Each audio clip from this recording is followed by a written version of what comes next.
ሀና ትሆናለች ብለን ስናስብ ነገር ግን በባዩሽ ሴራ ዶክተሩን በማስፈራራት እርግብ እንድትሆን አድርጋለች። ዶክተሩም በሚስቱ ስለመጡበት እንግዲህ ያሉትን ከማድረግ ውጪ ምንም ማድረግ አልቻለም ማለት ነው። በዚህ ጋርም መኮንን ተምቹን ጉድ ሰርቶታል።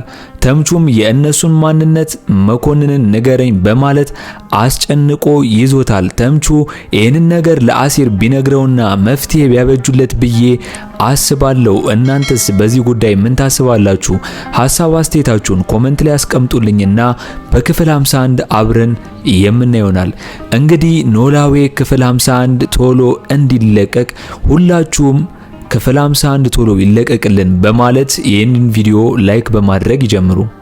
ሀናም እንግዲህ በውሸት ውጤት አዝናለች፣ ተከዛለች። አሁን ላይ ወይዘሮ ሜላትም ሀና ልጃቸው እንዳልሆነች አረጋግጣለች።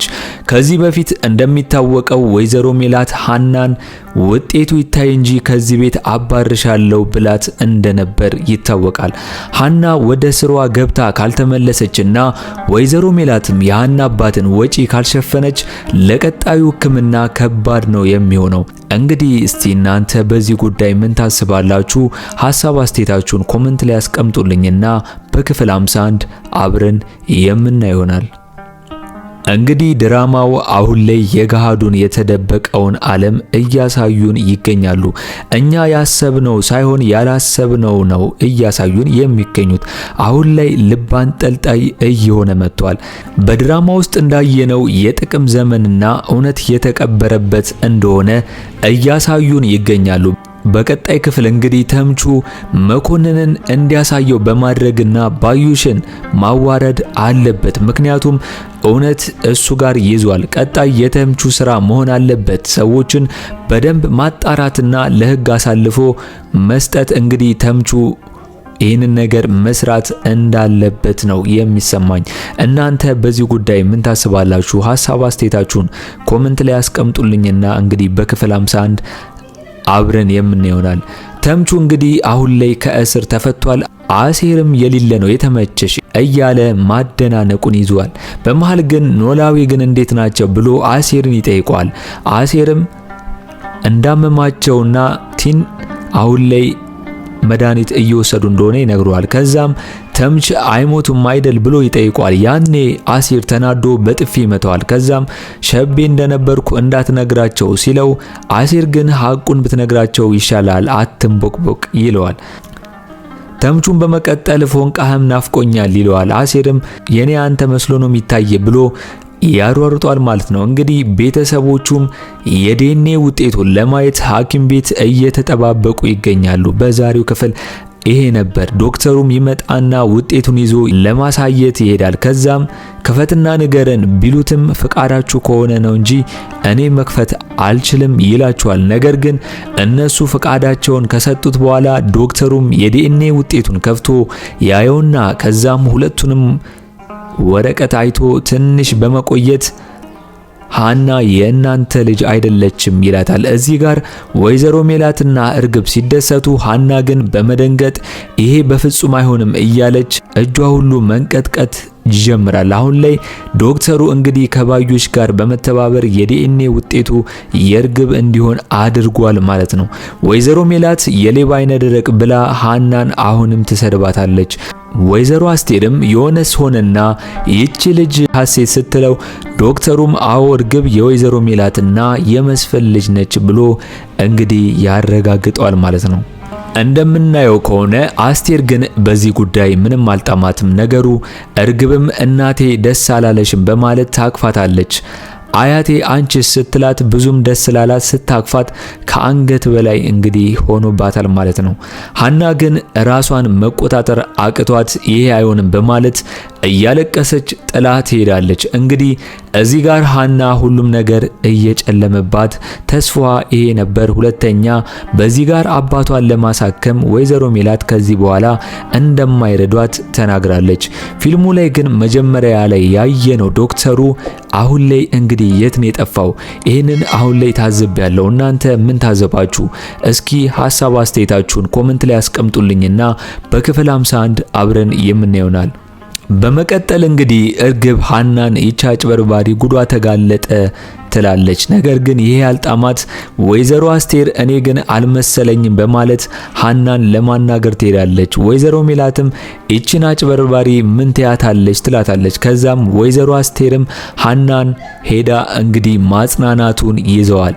ከዛም ሀናም እኔ ለእውነታው ነው እንጂ ምርመራ ያደረኩት የቤተሰብ ችግር እንደሌለባት ትናገራለች። አስቴርም እና ምንድነው ስትላት እኔ እናትም አባትም ወንድምም እህትም ይሆን አባት ነው ያለኝ ትላታለች። ሀናም እንግዲህ መልሳ እርሶ መልካም ሰው ነው ትላቸዋለች። አስቴርም እንግዲህ ይህንን ነገር ሰምተናል፣ ሁሉን የሚያውቅ አምላክ አባትሽን ይማርልሽ ብላ እንግዲህ አጽናንታታለች ማለት ነው። ሀናም በመቀጠል ወይዘሮ አስቴርን በጸሎታችሁ አስቡኝ ብላታለች። በሌላ በኩል እንግዲህ ምናሴና ሰላም እንደ ድሮ ጨዋታቸው ተመልሷል። በዛም መሃል ከሀናና እርግብ ማን እህት ቢሆን ደስ ይላል ብትለው ከእርግብ ይልቅ ሀና ብትሆን ደስ ይለኛል ይላል የምናሴ ሐሳብ። እንግዲህ ዶክተሩ ጋር የሆነ ሰውዬ ይመጣል። ከዛም ምን ፈልገ መጣ ይለዋል። ዶክተሩም ቢሮውን ለቀ ውጣልኝ ቢለውም ሰውየው ግን የተቀጠረው በባዩሽ ከዛም የተባለውን እንዳደረክ እርግጠኛ ነህ ይለዋል። ዶክተሩም አዎ አድርጌያለሁ ይለዋል። ከዛም ውጤቱን አሳየኝ ሲለው ቤተሰቦቹ ይዘውት እንደሄዱ ይነግረዋል። አሁን ላይ ዶክተሩን አስፈራርተውት የሀና ውጤቱን እንዲቀየር እንዳደረጉት አውቀናል። ዶክተሩም ነፍሱን ለማትረፍና የሚስቱንም ነፍስ ለማትረፍ እንደዚህ አይነት ነገር ውስጥ አጣብቅኝ ውስጥ ገብቷል። ከዚህ በፊትም ዶክተሩን ሄዶ ልጁ ናሙናውን እንዲያስቀይር አስገድዶታል። እናም ይህንን ካላረገ ፍቅረኛውን እንደሚያገኛትና እንደሚገላት ነግሮት ነበር። ስለዚህ አሁን ዶክተሩ ፍቅረኛው እንዳትሞትበት ነው አሁን ላይ ይህንን ሁለቱን ነገር የቀያየረው። ከዚህ በፊት እንግዲህ ዶክተሩም ይህንን ነገር ናሙናውን ለመስጠት ትክክለኛ ናሙናውን ለመስጠት ቢያስብም ከዛም ሰውየውም ሽጉጥ ይዞ በማስፈራራት እንዲቀይረው አድርጎታል። ሰውየውም ከዚህ በኋላ ምንም ስህተት እንዳሰራ እንደዛ ካረግ ፍቅረኛን አታገኛትም በማለት አስፈራርቶት ነበር። ዶክተሩም ይህን ካደረገ በኋላ ሐሳብና ጭንቀት ይዞታል። እንግዲህ ሀናም አባቷ ጋር ስትመጣ ተምቹ ነበር። ተምቹ ብላ ሰላም ብላ ስታቅፈው አሴር እያያቸው አሁን ላይ መቅናት ይጀምራል። ተምቹም እሷን በማቀፍ ያስቀናዋል ማለት ነው። አሴርም የምርመራ ውጤቱ ምንድነው ሲላልት አልተሳካም ትለዋለች። ከዛም ሀና እሱ አያስጨንቀኝም አባቴ ነው አሁን የሚያስጨንቀኝ ትለዋለች። በሌላ በኩልም እርግብ ሰላሚና ጋር በመሄድ ታቅፋትና ምን እንደተፈጠረ ልንገርሽ አታምኝም ትላታለች። ከዛም ያቻጭ በርባሪ ውሸቷ ተጋለጠ ስትላት ሰላሚናም በመደንገጥ እየጮኸች ሐሴት አንቺ ሆንሽ ስትላት አዎ አለቻት። ሰላሚናም ሀና ስትላት እኔ እህቴ ኮንኩኝ እሷ እንዴት ትሆናለች አለቻት እርግብም። ከዛም ሰላሚናም ጥላት ትሄዳለች። ምናሴም አስቴር ጋር በመሄድ ምን ነው ተከዘይሻል ቢላትም ውጤቱ እንደዚህ ስለሆነ ነው ትለዋለች። ሀናና ሐሴት ይመሳሰላሉ። ሀናም ታሳዝነኛለች ቤተሰቦቼ ነው ብላ ድንገት አሁን ላይ እንዳልሆኑ ሲታወቅ ተሰበረች ትለዋለች። ምናሴም እንግዲህ ለወይዘሮ አስቴር ሀና በቀላሉ የምትሰበር ሰው አይደለችም ይላታል። በሌላ በኩል አሴር ለተምቹ ስለ ሀናና እርግብ የተፈጠረውን ነገር ሁሉ ይነግረዋል። ከዛም ተምቹ መስቀሉንና ፎቶ የሷ መሆኑን ታውቃለህ ሲለው አሴርም አዎ አይቼዋለሁ ይለዋል። ተምቹም ወይኔ ጉዴ በማለት አሴርን ጥሎት ይሄዳል ማለት ነው። ምክንያቱም ተምቹ በዚያን ሰዓት ከመኮንን ጋር ያንን ነገር እንዳደረገው ልቡ ነግሮታል ወዲያው። እርግብም አያቴ ምነው ደበረች ስትላት አስቴርም ምንም አልደበረኝም አሁን ላይ ትላታለች። ከዛም ቡና ላፍላለች ስትላት አስቴርም ቡና ማፍላት ቀልድ መሰለሽ እንዴ እያለች ሙርት ይዝባታለች። እሷም አሳይሻለሁ በማለት ሄዳ አቀራርባ ማፍላቷን ጀመረች። እንግዲህ ተምቹም ባደረገው ነገር ራሱን መውቀስ ይጀምራል። መኮንንም ሰፈር ይቀጥሯል። ከዚህ በፊት እንደሚታወቀው ፎቶንና መስቀሉን ወስዶ ለመኮንን በብር ሸጡታል። ተምቹም ባደረገው ነገር ተጸጽቶ መኮንን ላይ እንግዲህ ዝቶበታል፣ ሰዎቹን ካላሳየኝ ብሎ።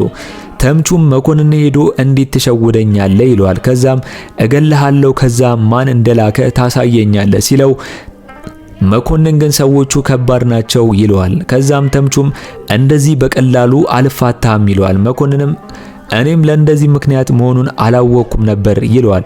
አሁን ላይ ተምቹም ባደረገው ነገር ተጸጽቶ እንግዲህ እነሱን ሊበቀላቸው አስቧል።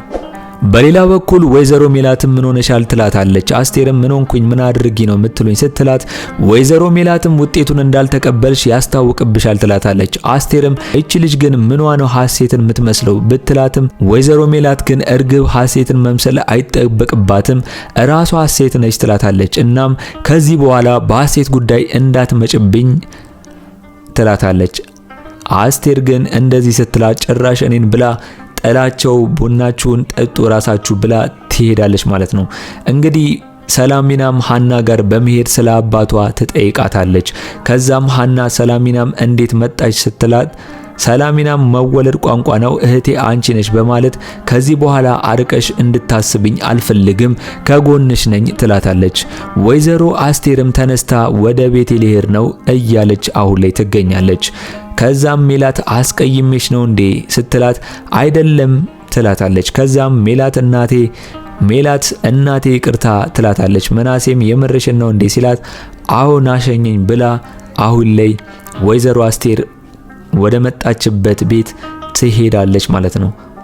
እንግዲህ ድራማው እንዳየነው ከሆነ የዲኤንኤ ውጤቱ ሀና ትሆናለች ብናስብም ነገር ግን አሁን ላይ ዶክተሩን በማስፈራራት በሚስቱ ስለመጡበት ዲኤንኤ ውጤቱን ቀያይሮ የሀናን ለእርግብ የእርግብን ለሀና ሰጥቶ ተጭበርብሯል ማለት ነው።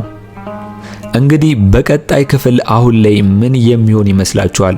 እንግዲህ ኖላዊ ክፍል 51 ቶሎ እንደተለቀቀ እኛም በኮሚኒቲ ፖስታችን ስር ለእናንተ ይዘንላችሁ የምንቀርብ ይሆናል።